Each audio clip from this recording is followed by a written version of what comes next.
Have you ever met anyone, maybe even known someone for years who turned out to be not who you thought they were? I have a person like that in my life, and she's our next guest, Jill Riley. Only there was no deception involved by her. Jill actually suffered such a traumatic childhood that she disassociated from some of the things that had happened. They were completely dysfunctional. And I mean, you and I know people who have gone through the adoption process, and it's an arduous, deep dive into people's lives. And I'm like, how in the world did these people get to adopt me? Because they had backgrounds that were horrific. And it was only years later, after she's a successful wife, successful mother, successful leader, that some of these things start to bubble to the surface and force her to her breaking point. In my mid-40s, I had a mental breakdown. I was working in a high-stress environment. I had created a high-stress environment by having so many jobs and working so hard. I'm kind of I'm a workaholic. We had 4 teenagers. We have 4 kids that are 5.5 years top to bottom. So we had this crazy world going on. I was pastoring a church, had several businesses. But because of the trauma that I was dealing with and ended up institutionalized in a psych and trauma hospital. We talk about that. We talk about the rebuilding of her life while trying to keep her faith, her principles, other things intact, and what she does now to overcome. Stay tuned for a fantastic episode. I felt shame for a long time, which is how the book ended up getting started, is because I felt such overwhelming shame for having this diagnosis, for having to take meds, to talk about was I available to my family. For 2 years after I came back from the hospital, I was not available to my family. I was checked out. I don't even remember those 2 years. Because. So today we've got Jill Riley with us, and Jill has recently authored a book called Post-Traumatic Faith. And I encourage you to pick a copy of it up. It's available on Amazon and other retailers as well. Today, we're going to dig into what post-traumatic faith is all about. More importantly, the story behind it, what Jill's story is, and what led up to her writing, what made her feel not only compelled to write it, but that she was obligated to share her experiences so that it might help others. So welcome, Jill. Thanks for having me on here. Yeah, my pleasure. Nice to reconnect. Absolutely. So yeah, reconnect. We've known each other for many years. Don't say it like that. Makes us sound old. Yeah, it's not the years, it's the mileage. That's right. But that's right. Anyway, so you're a classic case of don't judge another person. You never know what they're going through on the inside. Now, oftentimes we'll say that of people who we look at in our judgmental way. We look at them and we think they're a mess. Everything's going sideways, and think, hey, I don't know what their struggle is. I like I tell my kids when somebody's angry, hey, I wonder what pain they've been through that makes them feel so angry all the time. Right. You're the other side of the same coin, where the Jill I knew was this bright, smiling person like we see right now, who was cheerful, helpful, stole one of my roommate's heart, and married him and created a life with him.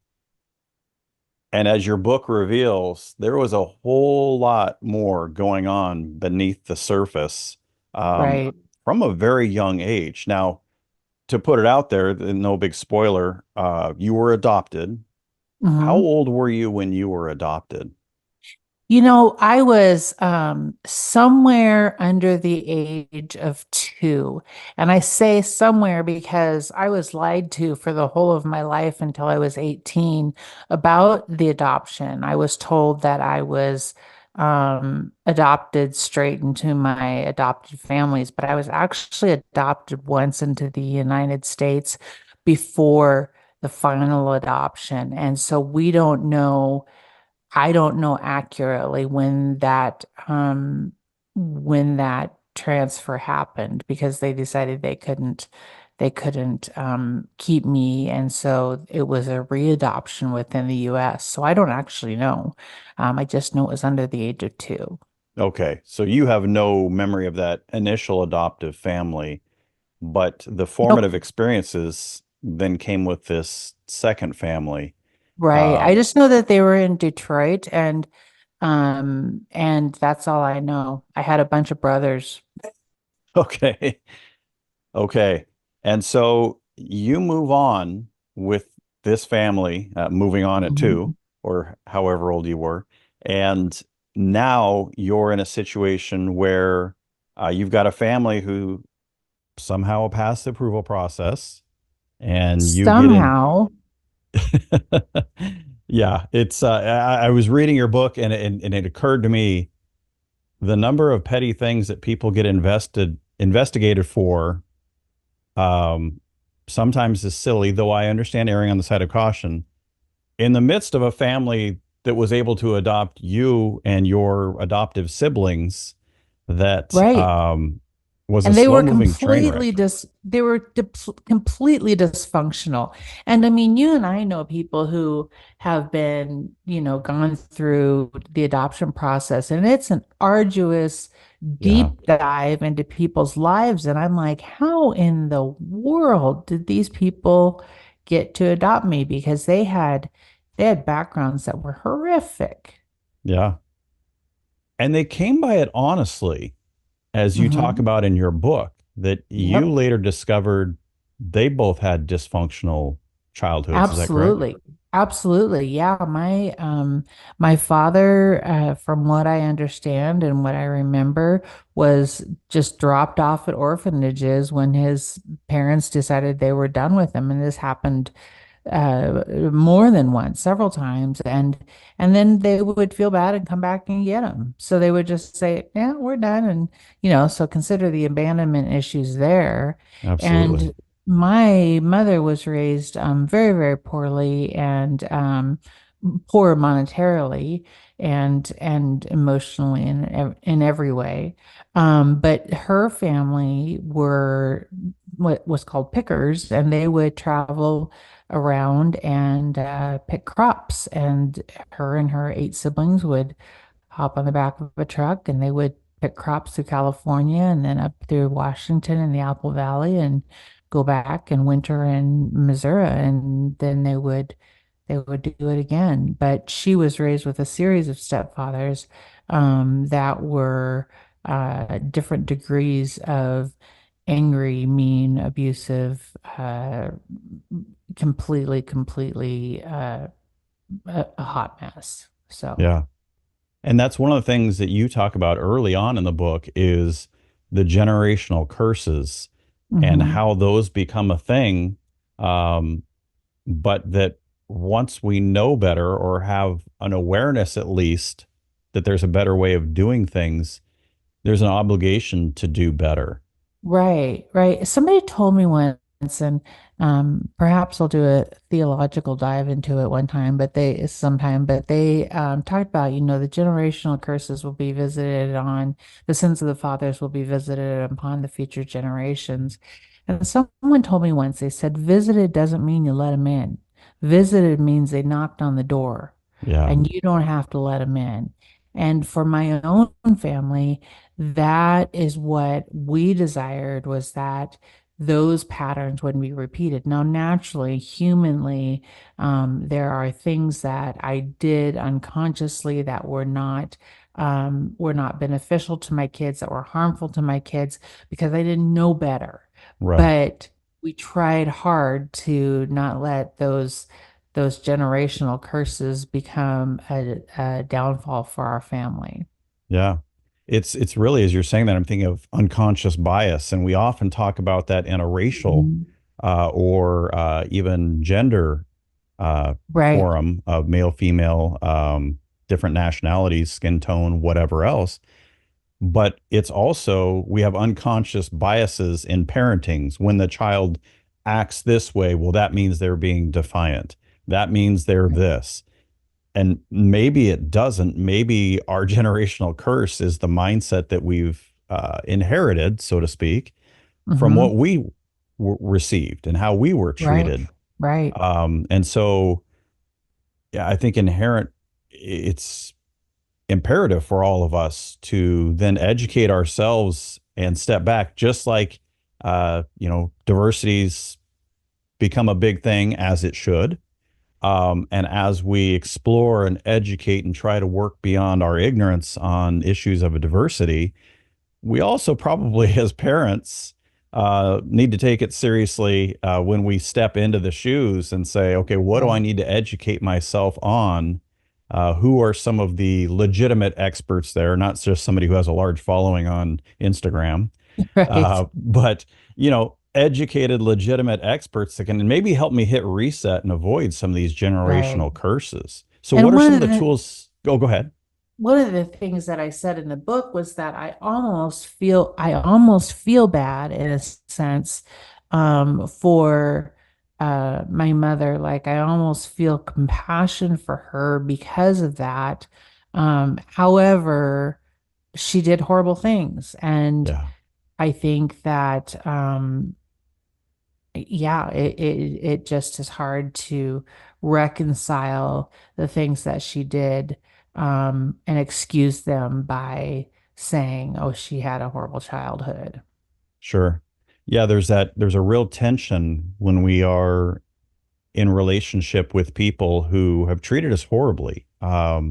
Not to give away all the details of the book, Hmm. um, but there was mental, psychological, emotional, and physical abuse rampant in the household Yes, by both bad actors. right. Now your adoptive mother pulled Hmm. you out of that at some point when she realized the scale of what was going on with the other partner. Um, Right. but um, man, I don't want to say it got better. It was just a different type of Well, abuse that was it more is. low key, long Right. term. I mean, there was sexual abuse by my father, and so somehow my mother somehow decided that she was going to run off to Canada to get us away from him. My sister and I have a brother also, but to get us girls away from my father. But I never understand how come she had that sense of inane protection and yet was so completely harmful to us Yeah. as she was raising us. So I, I don't know. I don't understand. What's interesting, and it's kind of an interesting twist with the human psyche. Even the bad actors have a line that they won't cross. Right. And so Right. for her, these things in her heart, she had to have known it was wrong.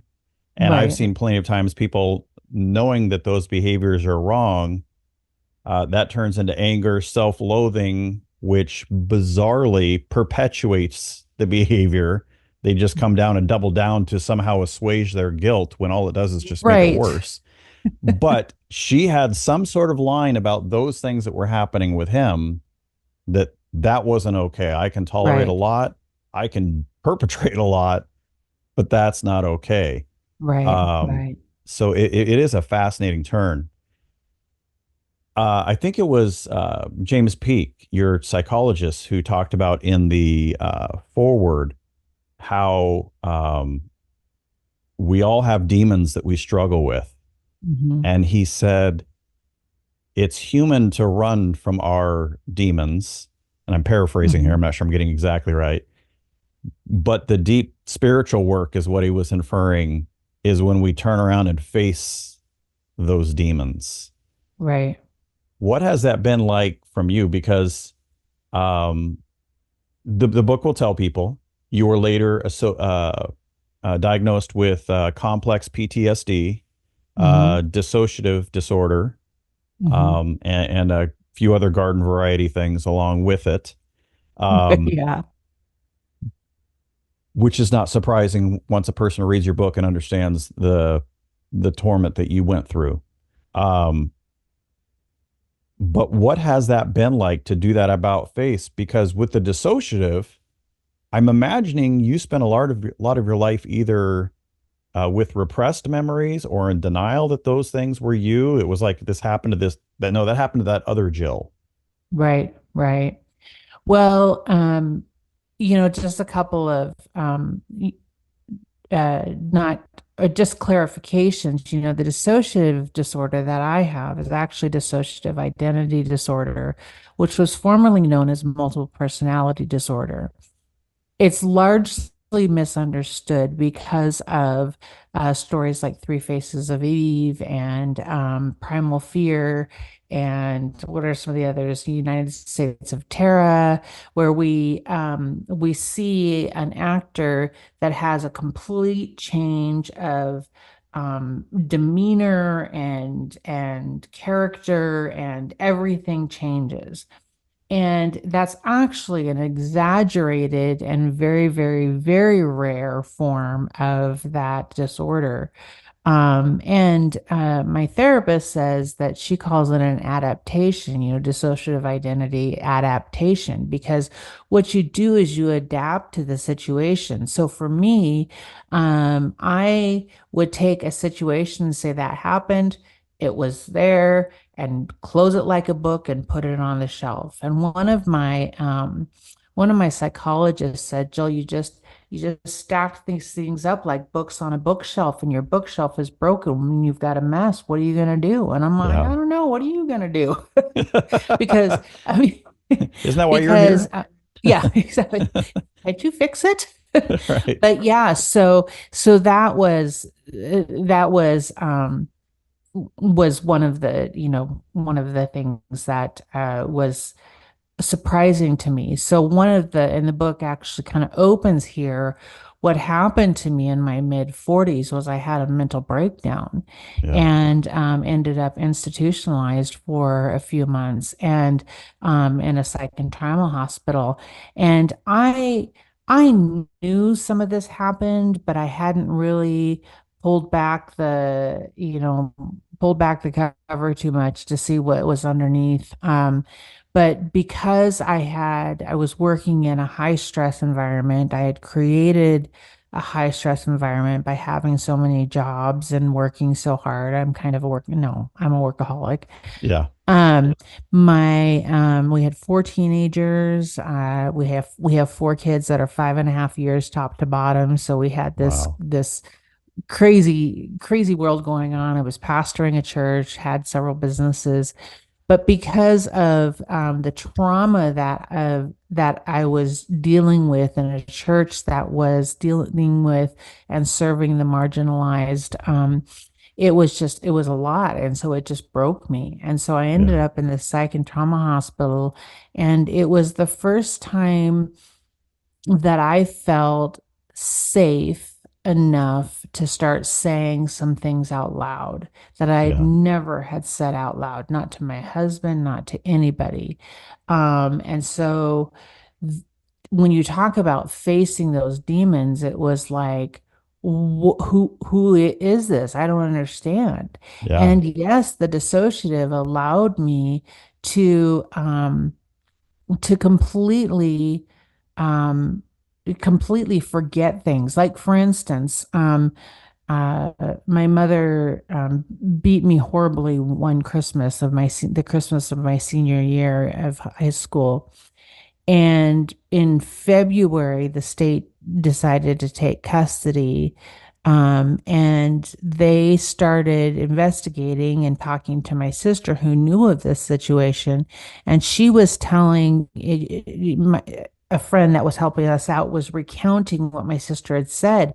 And I did not remember that it had even happened. And we're talking a span of 8, 9 weeks. Wow. And so I'm able to forget things with great efficiency.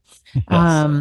And so if it's traumatic and it triggers something, or if something happens around me, or I see something on a TV or something and it triggers one of those memories, I just check out. The thing about dissociation is everybody dissociates. Everybody. Driving along the freeway, you're two exits past where you're supposed to be, and you're like, where was my brain? Well, you were Right. not there. So it's scalable, right? It's not like this is something that some people have and some people don't. You're Right. reading a book and you're like, I don't remember the last 10 pages. Got to go Right. back. Right. Happens a lot in college. But it's scalable. So everybody dissociates, but not to the level of needing to fragment your brain in order to protect parts of it. Right. Yeah. So you're scurrying around, um, because at this point you've spent all your formative years with all of this abuse, which inherently makes you feel unworthy. Absolutely. And as you talk about in your book, desperately longing for approval, Hmm. um, which results in this overachieving lifestyle that you've got that ultimately breaks you. Hmm. Um, it also it's two sides of the coin. I find perfectionism to be two sides of Hmm. the same coin. The one side is you're desperately longing for approval, so you're trying to do everything and do everything perfectly so that you can finally be found worthy of someone's approval. Right. The other side of that same coin, though, is I know many perfectionists, and there might be, some in the call here who sometimes struggle to complete things Right. because if it's not finished, you can't judge me because it's not done. Right. And so Right. it's the one side is the desperation for approval, the other side is the avoidance of judgment. Um, Absolutely. Both the inherent evil of perfectionism, because none of us are perfect, and Right. done is better than perfect. We know that, and yet we find ourselves in this situation. So tell me, as you're striving for this perfectionism in everything you do, this approval and all of that, I think no one can hear that and not, as you've talked about, having four kids and a husband, all of which you still have. Um, so everyone, you all pulled through. Um, I imagine, and I'll let you tell what it's like. You probably weren't very available during those periods of time. Would that be accurate, or were you also juggling that Oh, one? well, it's complex in the sense of parenting and that person that I am as a parent and as a spouse. I felt like I was available to my kids, available emotionally. They might have different varying opinions about how available I was, but I felt like I was available. They knew I was there. I was in their corner, Okay, and we raised some terrific humans. absolutely. And But to Kyle, to my husband, there were parts that were not available because of that being an intimate relationship, needing to feel very, very safe, needing to feel very supported. He was in the dark. It's not his fault. He didn't know Sure, what was simmering under the surface. So there were things that he didn't know that he was doing that was triggering some really ugly things in me. And so that was very hard because it was causing problems in our marriage and with neither of us really cognizant of what was going on. Um, yeah, and because you didn't even know so what your triggers were because they were in those no, books up on the shelf. absolutely, absolutely. So when I end up in the hospital and you're in this season of um complete quiet. Like there's not even radios. They had TV on occasionally, but everything is silent. Yeah. And you're able to, for the first time in your life, really let down your guard. Cry if you need to, talk to somebody whenever. I mean, they had people 24/7. The staff to patient ratio was like 2 to 1. I mean, Oh, there was wow. always somebody there that was ready to say, okay, what's going on right now? Something's going on. Tell me about it. It was a complete and total surprise to me to end up where I ended up, and it was a complete and total gift. Now, to be completely transparent, the institution that I ended up in, my psychiatrist would say, Jill, you weren't in a state hospital, you were in the Hilton. So I really was gifted by my church organization. I was gifted this very, very exclusive, very, very technologically advanced place where I could be. Yeah. And that's important to So, recognize because yeah, as you talk about in your book, and you just alluded to there, you didn't wake up to one day and go, you know what? I'm going to the hospital.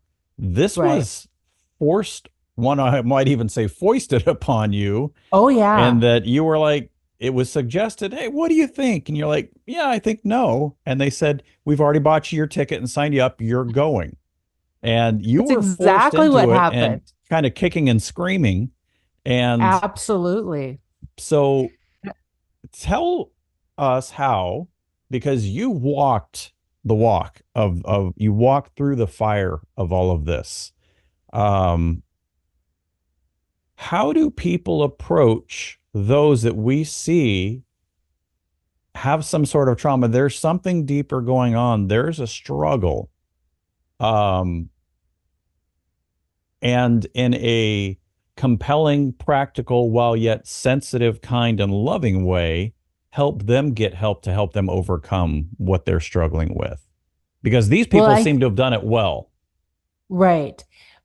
Yes, they did. The church organization, I was part of in part of the Evangelical Covenant Church, and they obligated me to go. Literally, what you said, we bought you a plane ticket. I said, I'm not going, and because my sister had gone through a process of uncovering her demons, and it ultimately killed her from addiction. And Yeah. so I was like, pass. They were like, no, you're Yeah. going. And so then once I was there on the third, they signed me up for a workshop, for a 5-day workshop. And on the third day of the workshop, I had a breakdown, and they said, we really think you need to be inpatient. And I'm like, you really need to get a new profession. Right. And they were like, nope, let's just call the people who sent you. Maybe they'll have the money to keep you here. And they literally answered the phone and said, whatever she needs, we'll pay for. And I'm like, damn Wow. it. What is with these people? So, so I ended up staying there. And yeah, um, I think when you meet people that need help, um, what you said was key is how do we help them find help? It's not that we can help, ourselves. Right. Not all of us are trained, but we need to be able to forward people to resources that are helping. I have discovered that there are people called therapists, and which is a whole different level than counselors, which we're mostly familiar with, and psychiatrists and psychologists and medications and all sorts of resources that I didn't know anything about. I didn't feel Yeah. like I had a reason to know anything about. But even as a pastor, I felt like, we're given such menial training on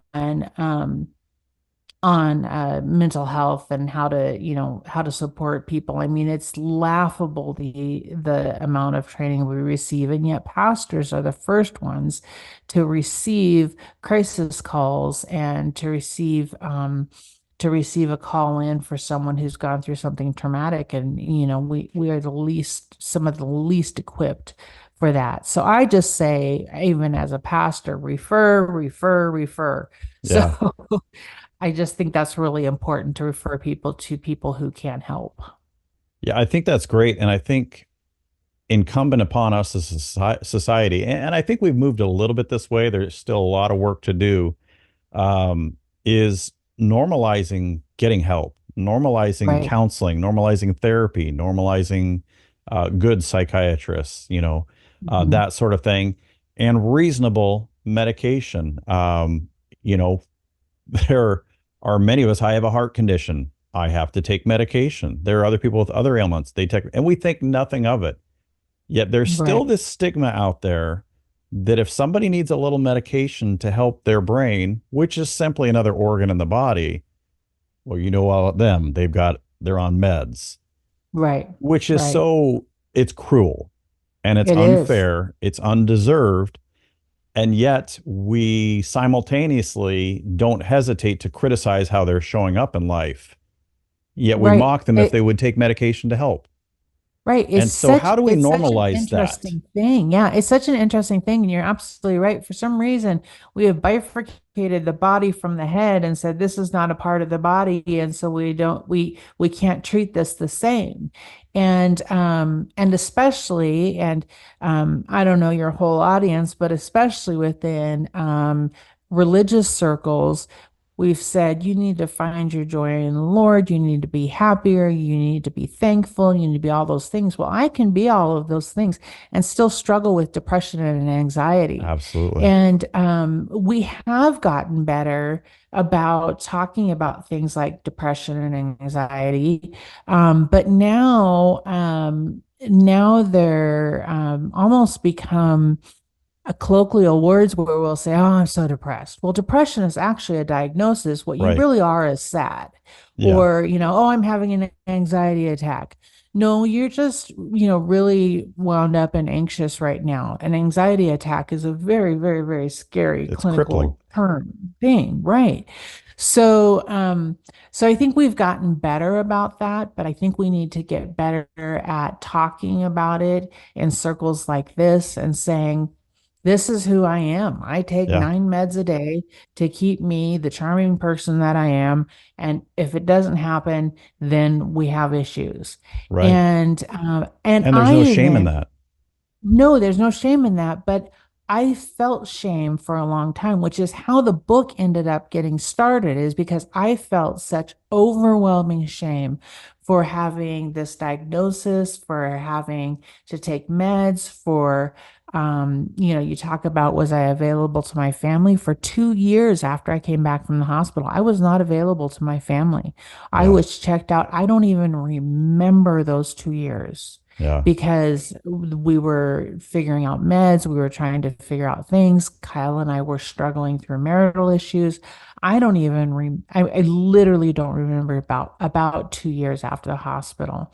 Right. And so that's why I started writing, was because I thought I feel such overwhelming shame, which is, shame is carried guilt. It's carrying somebody else's guilt, and I felt guilty for being sick about something else that somebody did to me, which makes Right. no sense at all. None. But none, but that's what it is. And so I Yeah. felt shame about that. And so I started writing, and I started writing this little blog that I didn't tell anybody about, and started saying, this is who I am, this is what happened, this is my diagnosis, but nobody knew about it. And at some point I just went, all right, we're just gonna get naked. We're just gonna pour it all out there Yep. and let people, make the judgment they want to make. And here it is. So I committed to 100-day write, and I started writing, and that was the inception of this book. Yeah. And it's fantastic. I'm glad that you did, because it's illuminating. Like I started off in the beginning, as someone who's known you for more than a couple years, to learn about this and be utterly stunned at how, by all outward appearances, how high functioning you were when I knew you in college. Absolutely. And you were funny, you were cheery, you were supportive. I watched you be there, not only for my roommate who you were dating, of course, you'd be there for him, but you were there for your friends and people. Mhm. Just, you were magnetic and a high achiever in college, all these sorts of things. To read about this all these years later was a stunning revelation. How do we get people to come out of the shadows, as it were, of Mhm. their struggles?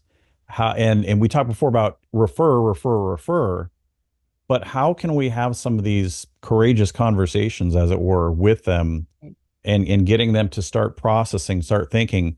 I tell my kids often, when I see them struggling with something and they don't want to talk about it, I'd say, look, this stuff inside you is toxic, and Mhm. or it's at least a pain point that you need to talk about. If you don't talk with it and deal with it now, it's going to come out. It's going to It'll come out grow. Yeah. somewhere. You can either choose to let it out now while it's smaller and work through it, or it'll decide on its own when it's going to come out, and it may not be a great moment for you. Right. It's So really I try to wise. empower them, give them a sense of control of dealing with some of the nastiness of life. How do we speak into people that were in your situation directly? Yes, refer, but yes, how do we help also and Right. facilitate? I think we have to be islands of safety. We have to be able to say to people, you can say what you want to me. I'm safe. I'm not going to Yeah, tell anybody and that's follow good. up on that. Yes, We need to be able to say, you know, it's okay. You be you and I'll be me and I'll be safe for you so you can tell me your story. And to reciprocate and say, I will tell you my story and let you right. know that I'm not the perfect person that you see on the outside. I mean, you talk about college years and what you saw. I planted a church when I was 19 in Seattle. Yeah, You know, I was a sophomore in college. And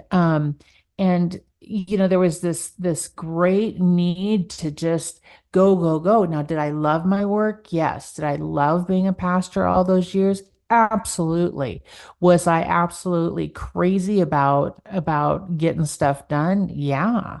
And I still have to remind myself to slow down and to take care of myself and I, one of the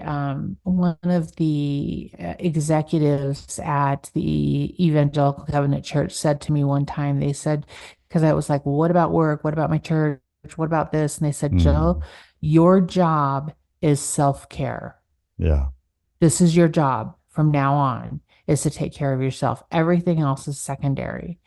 And I had never been encouraged to stop, take care of myself, um, be that person who said, no, I can't do that right now. That's just too much. right. I didn't know what that was like. Boundaries weren't a I thing had for no you.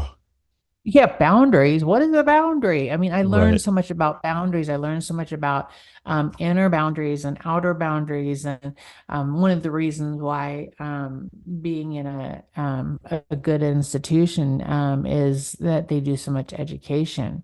That's the other thing we can do for people is there are some great books, and if you have a few that you can refer people to, they really open up your eyes to oh, maybe this is a thing. Maybe I'm not the only one. And I think that's really key, Colby, is that not being the only one. I thought I was the Yeah, only one. I didn't know anybody else who dealt with stuff. And then I end up in a place where everybody's dealing with trauma and everybody feels like they're underachieving and over expected and everything. And you're looking around the room, you're like, I'm not the only one. That's the power of group therapy is you right. listen to people and you're like, oh, there's another one. That's Yeah, so cool. yeah, And so I think having some resources to send people to are really important too. yeah. Do you have any that come to mind that, I mean, the first one of boundaries that comes to mind for me is the Henry Cloud, the Cloud and Excellent. Townsend Boundaries. Excellent book Excellent. for Um, people. yeah, another excellent one is The Body Keeps the Score by Bessel van der Yes, Kolk. that's another good And one. that one is so good because it talks about how our bodies remember trauma and how it can come out sideways and you don't realize it. And I think that is a good layman's book to read. Any of Peter Levine's book, and those can be kind of triggering, so I'd be really careful with them. But like Waking the Tiger and some of those talking about, talking about trauma are really, really good. And I can't think of any more off the top of my head, but I was given some great resources. Yeah, So I think, yeah, that is the beauty of the day and age we live in, is there are a lot of readily available resources. Um, right.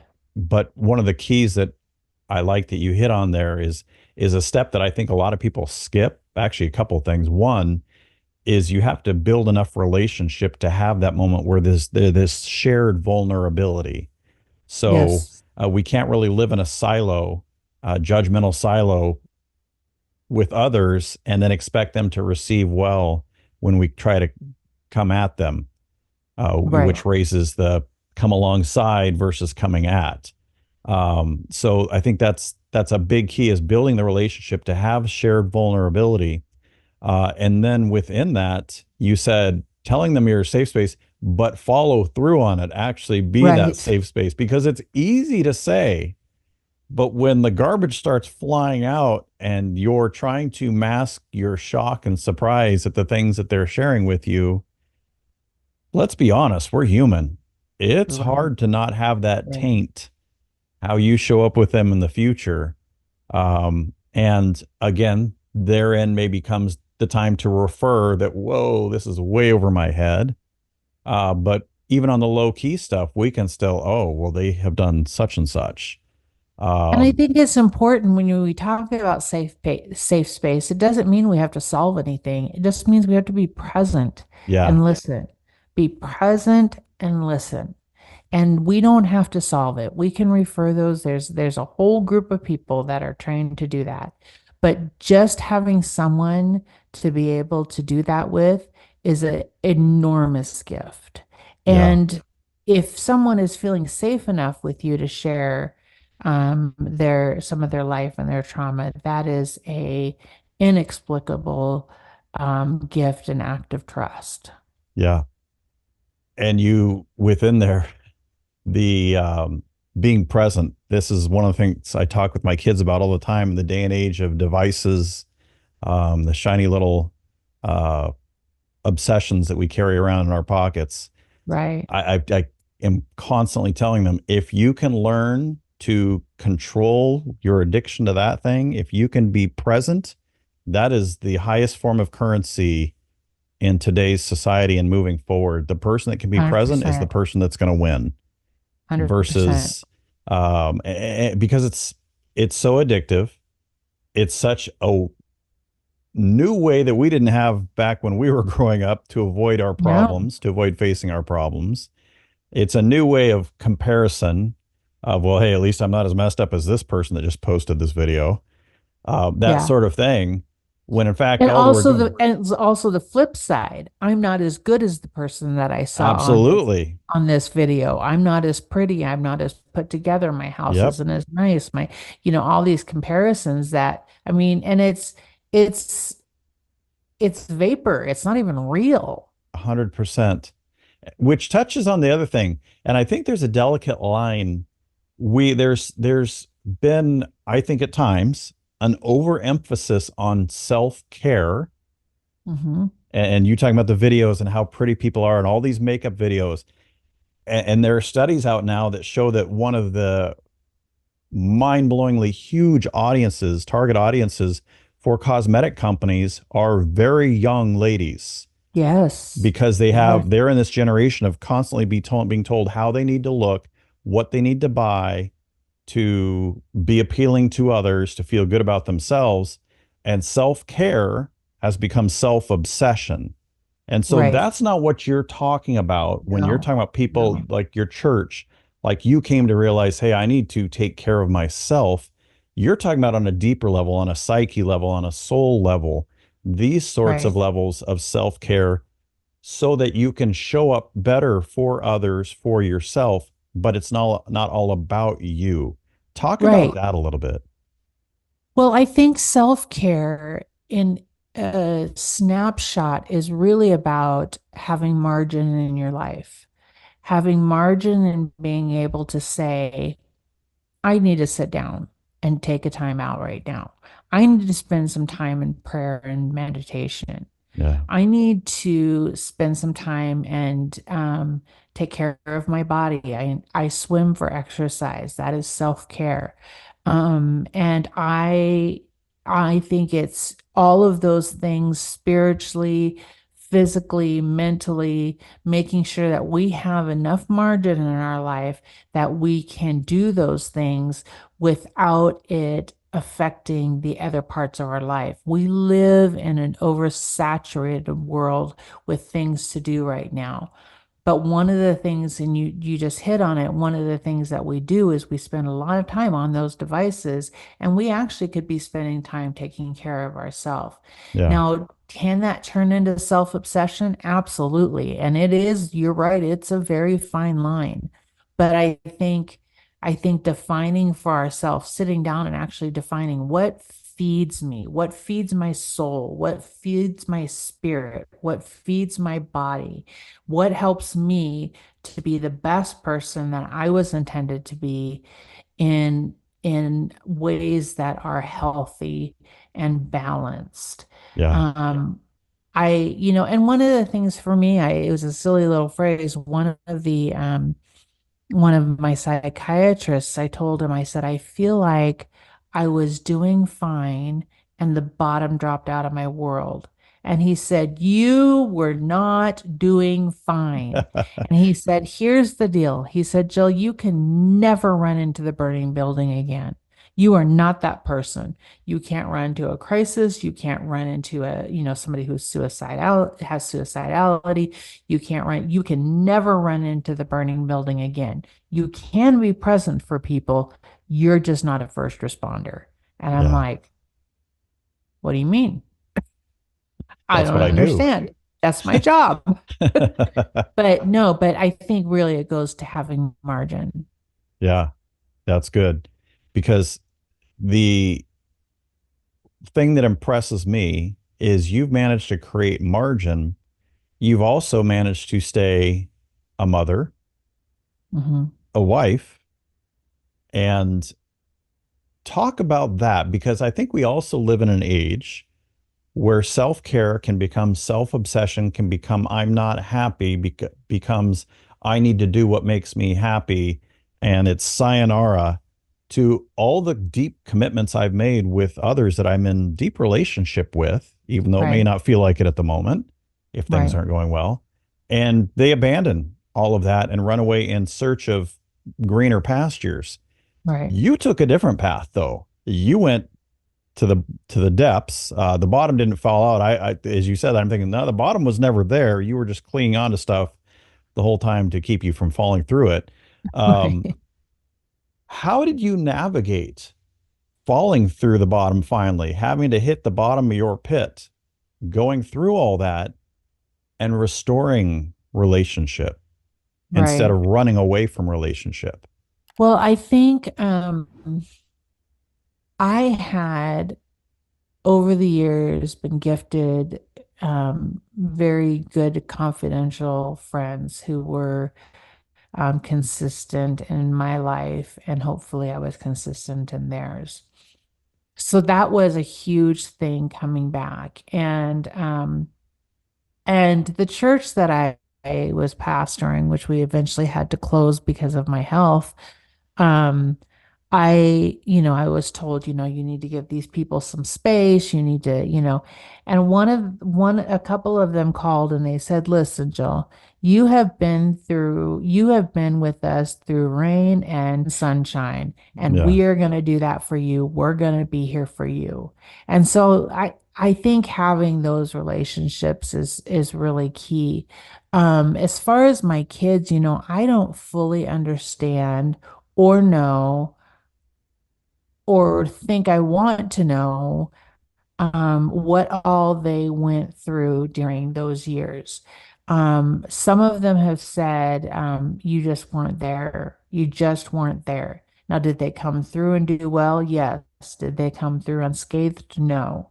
And I don't know because they won't tell me what happened. With Kyle, we were going through some tremendous struggles, and I actually one of the downturn triggers to me needing to go to the initial workshop was I had actually asked him to move out because there were some things and behaviors that were very, very triggering and things that were very bad. And I thought, and this was on the advice of a marriage therapist, and I actually thought we were done.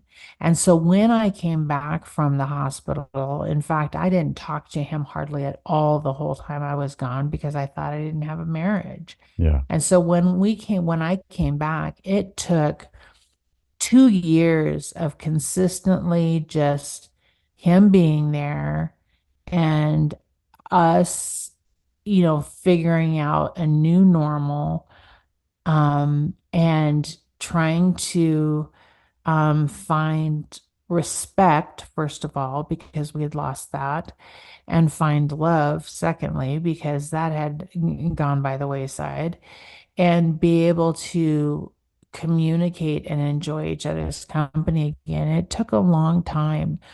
But at the grassroots of that is I am my children's mother, irregardless of anything else. And I am my husband's wife, irregardless of anything else.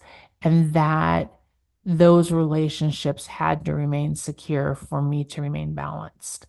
Yeah. And so, really, how did I keep from falling through the floor? That's only a answer that, God can answer, but I do know that my sense of commitment to my faith, my family, is what makes the chances of winning better. Yeah. Nuts and bolts. How did you and Kyle manage to repair the relationship, to, as you've now intimated, not just when you took off for treatment, but Hmm. apparently things had been rough for a few years prior to Hmm. that. Um, you had to hit rewind to get to a space that had been years before all of this blew up. Right. What practical steps did you and he take in your marriage to restore the marriage? Well, a couple of things. One, there are some things that we disagree about that happened during that season that we just don't talk about. Is that healthy? Probably not. Do we need help with that? Absolutely. Is it going to happen today? Nope. And so there are some things that we absolutely are triggers and we don't talk about. Yeah. Um, but for the most part, I'll have to give large credit to Kyle because he was consistent and he helped take care of the kids. I didn't do laundry or cook or do anything. I literally sat on a couch for almost 2 years. I went Hmm. to exercise, I went to a therapist, I came home. That's all I did. I could not function. Yeah. And so he was committed and consistent and consistently expressed his love, and I consistently expressed my dislike for him. And somehow we met in the middle and it became a friendship again. Yeah. It was a lot of hard work. I fired our marriage counselor in the middle of it because I was like, "You are not doing me any good." And but really, there was a book series that was really popular in the 90s, and it was The Power of the Praying Wife and The Power of the Praying Husband and all that by Stormy Martin. But one of the first prayer in The Power of the Praying Wife is it was Lord, give my husband a new wife and let it be me. Oh, wow. And I had to figure out that in order for this thing to work, I had to be invested and had to learn how to be new.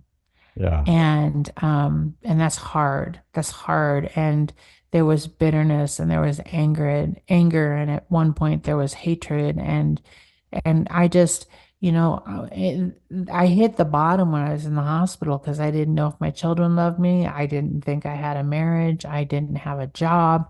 I didn't have a career. I didn't have anything anymore. And all the things that were the scaffolding that I felt like held me up were gone.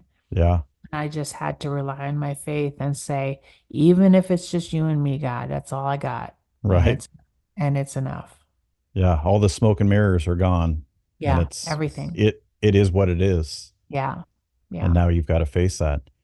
That's powerful. And that line that you recounted there from the book, I imagine the one for Power of a Praying Husband is somewhat the same. Give my I wife a new imagine husband it and is. may it be me. That's humbling because it's easy in marital situations that could probably be maybe not always easily overcome, but could probably be overcome. We always want the other person to change. It's always them. You're Right, triggering me. right, Well, okay, maybe they are. Maybe there's something you're doing that upsets something in me, but why does that upset that in me? What am right, I holding on to that I need to work through so that I'm not triggered by that? Obviously, if it's horrific behavior of some kind, well, that's that's an right, appropriate trigger. right. But there's so many petty things in relationships that we get triggered by. They're Yeah, just so many dumb. irritants that were like, that really bothers me. And that's Right. exactly right. Why does that bother me? What do I need to do about it? Right. Why And do I part feel of like the that, dishwasher has to be loaded that way? I saw a meme the other day that said that in every marriage there's someone who is a architect who loads the dishwasher and someone who is a rabid raccoon on crack. Yeah. I might have So experienced that in our own house, but yes, it happens. it does. It does. But 31 years of marriage and it's good. And I never thought that not never thought. I didn't think for a season that that would happen. And as I'm hearing that, you're crediting Kyle, but there was an element of both of you that had to have been at play where you both came to that point of we each need to change. We each need to show up differently here Right. for this to work. But one person to encourage those who are struggling, one person can be the catalyst for that change Right. by Right. just being consistent. And in the consistency, I often find we create this safe environment Hmm. where other people feel free to let go of the chokehold they've got on their problems enough to maybe start working through them a little bit with the other person. Right. Right. And it's hard and it's just hard. Yeah, Hard work and relationships are not easy. And if we acknowledge that and acknowledge that sometimes we complicate them, that helps. But it really is consistency and holding on. And at some point, the ice started to melt and we could see each other a little bit clearer and also understand that we're flawed, yeah, we're messed up, and we yeah, can love each other in the midst of that. yeah. And to tie a bow on something you said early in the book, when we become aware of these generational curses, it's incumbent upon us to fix them. Yes. And you've done that. It doesn't change what happened, but it changes the trajectory for the next generation, and we leave them with a better leaping off point than we were given. Right. I look at Um, my children as they're raising their children. Yes, I'm a grandmother. Um, and I'm so proud of who they are and who they're becoming and who these little kids are and I'm proud of the spouses that they've chosen and I get to enjoy the fruits of that now yeah, in a way that is is really a blessing and creates hope and joy in me. absolutely. That it's those grandchildren are part of your overcoming story, and Absolutely. it's a really is a beautiful thing. So tell people how and where they can find you. What's the best place to follow you? The best place to follow me is, well, you can find all my information at jillriley.com. The book is available at retailers and Amazon and all that. And but the best place to one of I do a lot of Facebook. I'm I'm 52 years old. It's Facebook for me. I'm trying I'm trying to do more on Instagram and all of the other platforms, but it's a little hard. But I my nephew told me, "Tell you got to get on TikTok." I'm like, "I am a grandmother. I am 52 years old. I am not getting on TikTok." Right. Be the next But dancing sensation. Yeah, really. So really most of my information is on Facebook and gets pushed out to Instagram. But jillriley.com is where you can find information. Excellent. All right.